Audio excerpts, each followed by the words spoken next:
Now the semi-autonomous nature of the mitochondria.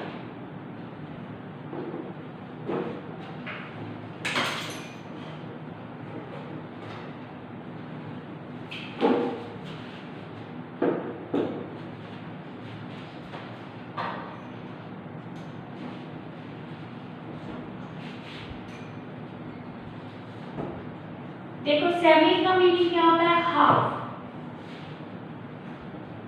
और autonomous का मतलब होता है इंडिपेंडेंस, यानी ये इंडिपेंडेंटली काम करता है।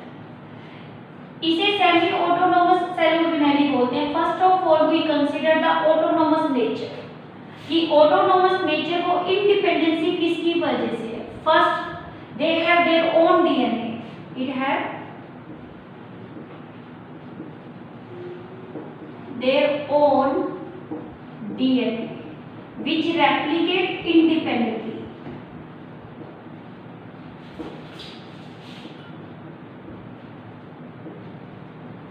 क्योंकि डीएनए में एबिलिटी होती है किसकी? रेप्लिकेशन की। ये अपनी क्या बनाता है? कॉपी। और इसका डीएनए कैसा है? Circular and naked DNA. It has their own ribosomes, और ये राइबोसोम्स इसमें कैसे होते हैं? 70S। और इसके क्या है? डीएनए जो इसमें प्रोड्यूस करता है, डीएनए प्रोड्यूसेस देयर, क्या करता है? ये तीनों टाइप्स के आरएनए प्रोड्यूस करता है। MRNA, M for messenger, tRNA, T for transfer,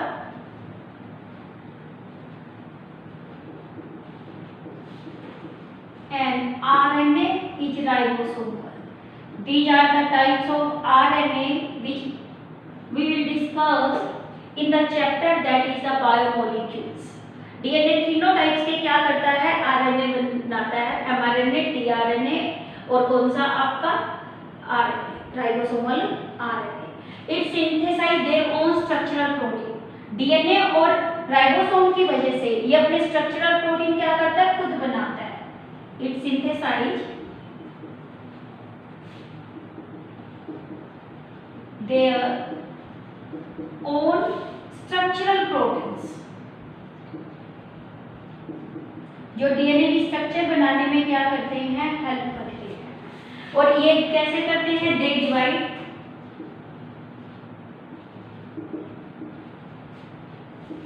bye binary fission और division of pre existing mitochondria. देखो जैसे हम कहते थे कि माइटोकॉन्ड्रिया, देखो जैसे हम बोलते थे कि एक पुरानी सेल नई सेल को बर्थ देती है, क्योंकि सेल पे खुद का डीएनए होता है। लाइक दिस माइटोकॉन्ड्रिया भी क्या करता है? डिवाइड करता है। और ये डिवाइड किसकी वजह से करता है? बाइनरी फिजन से या डिवीजन से? कौन से? प्री एग्जिस्टिंग, पहले वाले माइटोकॉन्ड्रिया डिवाइड होकर क्या करते हैं? न्यू माइटोकॉन्ड्रिया बनाते हैं। दे ग्रो इंटरनली, और अंदर से ये क्या इंटरनली क्या करते हैं? ये ग्रो करते हैं। ठीक है, but it is the not fully autonomous. ये फुली ऑटोनोमस नहीं है, बट ये क्या है? Semi autonomous. क्यों ये सेमी ऑटोनोमस है? जो बोथ स्ट्रक्चर एंड फंक्शनिंग ये पार्शियली कंट्रोल्ड किससे होती है? एक तो न्यूक्लियस पे डिपेंड करती है, दूसरी material of cytoplasm, but it is not fully autonomous.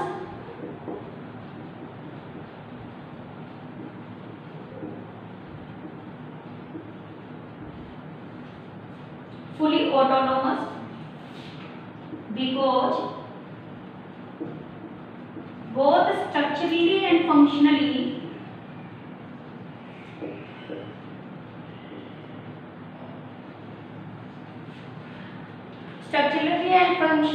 controlled by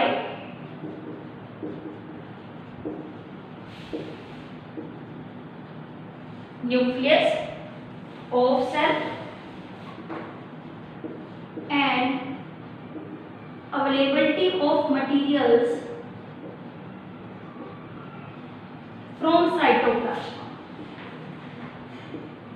क्योंकि इसको अपनी सिंथेसिस करनी है। कुछ मटेरियल इसके कहां से आते हैं, साइटोप्लाज्मा से, और कुछ ये किसके अंडर कंट्रोल होता है, आपका न्यूक्लियस के। और न्यूक्लियस से जो कंट्रोल्ड होता है वो पार्शियली, पार्शियली का मतलब half. Why it is called the semi-autonomous? Because both structurally and functionally partially controlled by the nucleus of cell and availability of the materials from the cytoplasma. Due to this, the mitochondria is a semi-autonomous cell organ. This question is also very very important. In the need, बहुत बार ये question repeat होता है, क्यों ये semi autonomous है, किसकी वजह से सेमी ऑटोनोमस है? मेनली 2 पॉइंट्स है, there own DNA and ribosomes.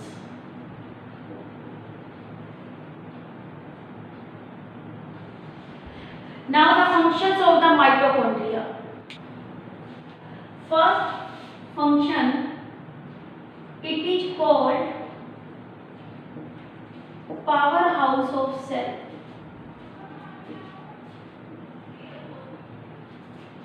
That is help in the formation of ATP. ये क्या है, power of a house of cell है, किसकी वजह से? It is the main site of aerobic respiration.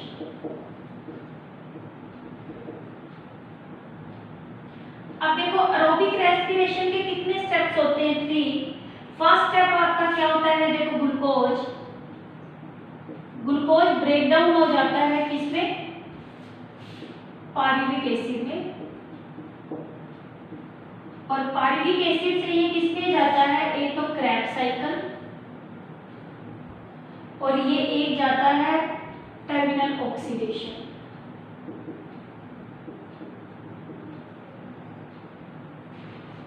First देखो ग्लूकोज से पायरुविक एसिड बनता है, ये स्टेप कैसा होता है? ग्लाइकोलिसिस, इसे क्या बोलते हैं? ये साइटोप्लाज्मा में है।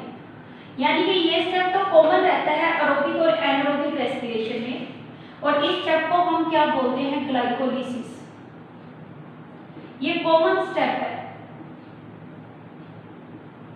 किसमें?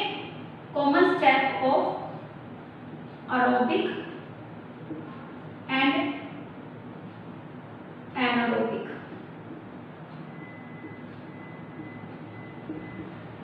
रेस्पिरेशन। फिर देखो ये पायरुविक एसिड जब इसको ऑक्सीजन मिल जाती है तो ये कहाँ जाता है? Krebs cycle. क्रेब साइकिल कहाँ होता है? माइटोकॉन्ड्रिया की मैट्रिक्स में, माइटोकॉन्ड्रियल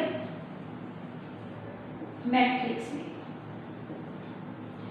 इससे क्या फॉर्मेशन होती है? CO2 की फॉर्मेशन होती है। टर्मिनल ऑक्सीडेशन के 2 स्टेप होते हैं। एक स्टेप आपकी क्या होती है? ETS, जिसे बोलते हैं इलेक्ट्रॉन ट्रांसपोर्ट चेन, जो आपको बताई थी सिस्टम या चेन, यहाँ पे ETC भी हो सकता है। और इसका काम होता है किसकी फॉर्मेशन करना? वाटर की। और next step is the oxidative phosphorylation, oxidative phosphorylation. अब देखो क्या फर्क है, ये तो कहाँ है? इनर माइटोकॉन्ड्रियल मेम्ब्रेन में, inner mitochondrial membrane.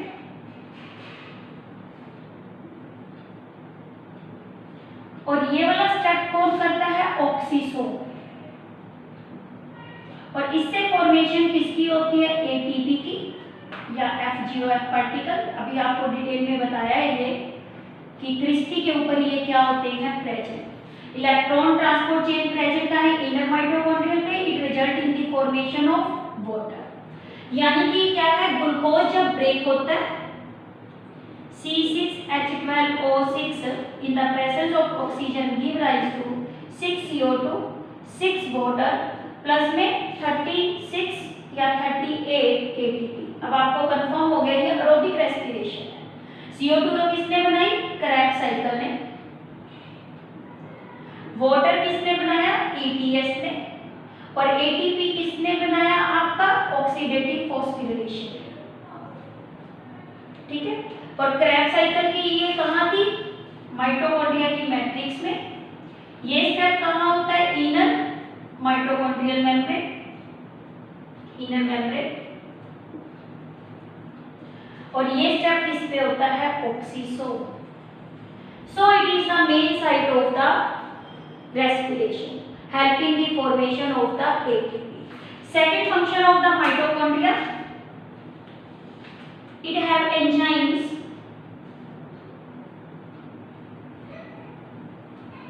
for synthesis of lipid,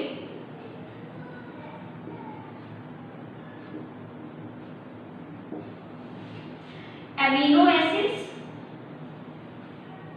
दो अमीनो एसिड है जो उनकी भी सिंथेसिस कहाँ होती है? माइटोकॉन्ड्रिया में, लाइक ग्लूटामिक एसिड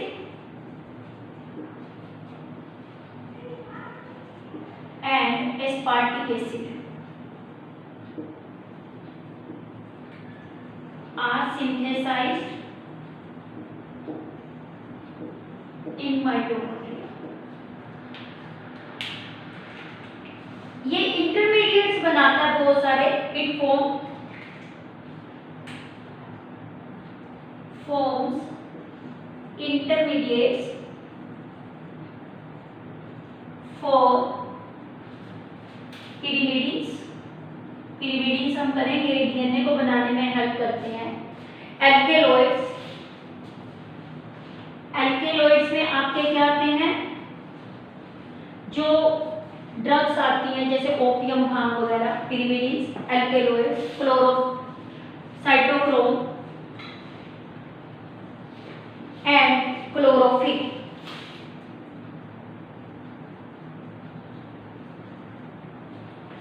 ये क्या करता है? स्टोर भी करता है कैल्शियम को, रिलीज करता है as and when required. It store and release calcium ions when required. और आपको पता है कैल्शियम आयन मसल की कॉन्ट्रैक्शन के लिए भी जरूरत है, जिसकी वजह से पर्सन चलता है। ये काम भी कौन करता है? माइटोकॉन्ड्रिया करता है। अब देखो जो माइटोकॉन्ड्रिया है क्या शो करता है? सबसे इंपॉर्टेंट मैटरनल इनहेरिटेंस या साइटोप्लाज्मिक इनहेरिटेंस। मैटरनल इनहेरिटेंस, देखो नाम से पता चल रहा है मैटरनल वर्ड किसके लिए आता है? मदर के लिए। और इसका दूसरा नाम होता है साइटोप्लाज्मिक इनहेरिटेंस। यानी कि एक बच्चे में जो एक फीटस कंटेन करता है माइटोकॉन्ड्रिया, वो उसके कहाँ से आते हैं? मदर से आते हैं। यानी कि जो new organisms get the mitochondria from the mother. New organism get the mitochondria from mother, क्योंकि मदर के एग का साइटोप्लाज्मा रोल प्ले करता है। और एग का साइटोप्लाज्मा रोल प्ले करता है, तो ये साइटोप्लाज्मा में ही क्या कर रहे हैं? माइटोकॉन्ड्रिया। और जब एग और स्पर्म दोनों आपस में फ्यूज हो जाते हैं, जैसे क्या बताया मैंने, ये एक एग है और ये क्या है? स्पर्म। और ये क्या है? एग। जब ये दोनों आपस में फ्यूज होते हैं तो इसमें आपका क्या है? एग के अंदर ये क्या है? माइटोकॉन्ड्रिया। तो ये न्यूक्लियस है इसका, किसका? स्पर्म का। और ये दोनों आपस में फ्यूज होंगे बेबी की फॉर्मेशन के लिए, तो इसमें साइटोप्लाज्मा में माइटोकॉन्ड्रिया किसमें आ गए? जाइगोट में आ गए। ये जाइगोट बनाते हैं आगे जाके, क्या बनाते हैं? जाइगोट। तो यानी कि क्या है? ये मैटरनल इनहेरिटेंस को क्या करता है? शो करता है। क्या क्या किए? First it is the power house of cell. Power house बताई दिया, मेन साइट किसकी है? एरोबिक रेस्पिरेशन की इन डिटेल, कि जो CO2 है क्रैब साइकिल बनाता है, वाटर ETS बनाता है, और जो आपका क्या ATP जो बनाता है वो ऑक्सीसोम बनाता है। फिर इसके बाद इसमें एंजाइम्स है लिपिड की सिंथेसिस के लिए। ये अमीनो एसिड भी सिंथेसाइज इसी में होते हैं। ये फॉर्म्स करता है इंटरमीडिएट पिरिमिडीन के लिए, एल्केलॉइड और साइटोक्रोम और क्लोरोफिल के लिए। मैटरनल इनहेरिटेंस को शो करता है, यानी एवरी फीटस या बेबी या organism get the mitochondria from the mother. फिर देखो एक सबसे बड़ी बात कि क्या है, ह्यूमन के स्पर्म में माइटोकॉन्ड्रिया क्या प्रोवाइड करता है? Energy. In human sperm in sperm. Mitochondria provides energy for motility. Sperm में एबिलिटी है मूव करने की, और वो मोटिलिटी की जो एबिलिटी है वो इसमें किसकी वजह से है? माइटोकॉन्ड्रिया की वजह से. This is regarding about the functions of the mitochondria.